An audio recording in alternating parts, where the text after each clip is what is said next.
Bhimavaram DSP వ్యవహారంలో కూటమిలో కుంపట్టు చల్లారినట్టేనా? రఘురామ తన వ్యాఖ్యలకు వివరణ ఇచ్చుకోవడంతో పవన్ కళ్యాణ్ ఫ్యాన్స్ కూల్ అయ్యారా? తాను నివేదిక అడిగిన తర్వాత జరుగుతున్న పరిణామాలపై పవన్ ఎందుకు సైలెంట్గా ఉన్నారు? భీమవరం డీఎస్పీ జయసూర్య వ్యవహారం ప్రభుత్వానికి తలనొప్పిగా మారింది. జనసేన నేతల ఫిర్యాదుతో డిప్యూటీ సీఎం పవన్ కళ్యాణ్ తనకు నివేదిక ఇవ్వాలని డీజీపీని కోరారు. దీంతో పశ్చిమ గోదావరి జిల్లా ఎస్పీ నయీం అస్మీ నివేదిక ఇచ్చే పనిలో ఉన్నారు. భీమవరం డీఎస్పీ వ్యవహారంపై పారదర్శకంగా విచారణ చేపట్టి నివేదిక అందించాలని పవన్ సూచించారు. ఈ వ్యవహారంలో జనసేన నేతలు పవన్ కళ్యాణ్కి ఎలాంటి సమాచారం అందించారు అనే అంశంపైన చర్చ జరుగుతోంది. పేకాట క్లబ్బులకు డీఎస్పీ వ్యతిరేకంగా ఉన్న విషయాన్ని పక్కన పెట్టి వేరే నేతలకు మాత్రమే ఆయన సహకరిస్తున్నారనే సమాచారాన్ని అందించారా? కూటమి నేతల మధ్య ఉన్న విభేదాలతో అధికారులను కొందరు పావులుగా చేసి ప్రతీకారం తీర్చుకుంటున్నారా అనే చర్చ జిల్లాలో మొదలైంది. డీఎస్పీ వ్యవహారంపై స్పందించేందుకు కూటమి నేతలు ఆచితూచి అడుగులు వేస్తున్నారు. ఇందులో భాగంగానే డీఎస్పీ జయసూర్యకు క్లియర్ ట్రాక్ ఉందని డిప్యూటీ స్పీకర్ రఘురామకృష్ణరాజు వ్యాఖ్యానించడం కలకలం రేపింది. తన శాఖతో ఇతరుల శాఖలను పవన్ పట్టించుకోవడం అభినందనీయమని రఘురామ తనదైన స్టైల్లో సెటైర్లు పేల్చడం రచ్చరాజేసింది.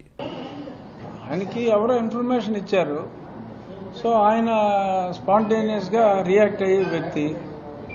సో ఆయన నిజాలు మాకు తెలియజేయండి అని చెప్పి ఎస్పీ గారిని అడిగినట్టుగా నేను ఇవాళ అన్ని పేపర్లలో చూశా. సో ఎస్పీ గారు రిపోర్ట్ ఇస్తారు. సో ఆయన శాఖ కాకుండా మిగిలిన శాఖలను కూడా పట్టించుకోవడం సంతోషించవలసిన విషయం. పవన్ కళ్యాణ్పై రఘురామకృష్ణరాజు వ్యంగ్యాస్త్రాలు సంధించారంటూ అటు జనసేన నేతలు, పవన్ అభిమానులు సోషల్ మీడియాలో పెద్ద ఎత్తున ట్రోల్ చేశారు. దీంతో కాస్త వెనక్కి తగ్గిన రఘురామ తన అభిప్రాయం తప్పై ఉండొచ్చని, లేదా పవన్ కళ్యాణ్కి అందిన సమాచారం సరైందై ఉండొచ్చని కవర్ చేసే ప్రయత్నం చేశారు. పెద్దలు పవన్ కళ్యాణ్ గారు ఆయనకి ఎవరో కంప్లైంట్ ఇస్తే దాన్ని ఎంక్వైరీ చేయండి అని చెప్పి ఆయన చెప్పారు. ఆయన చేసింది 100% ఒక ప్రజాప్రతినిధిగా, ఒక బాధ్యత గల మంత్రిగా ఆయన చేసింది 100% కరెక్ట్. నా ఏరియాలో పనిచేస్తున్న వ్యక్తి, అతని గురించి నాకు తెలిసింది నేను చెప్పడం అనేది అది నా బాధ్యత.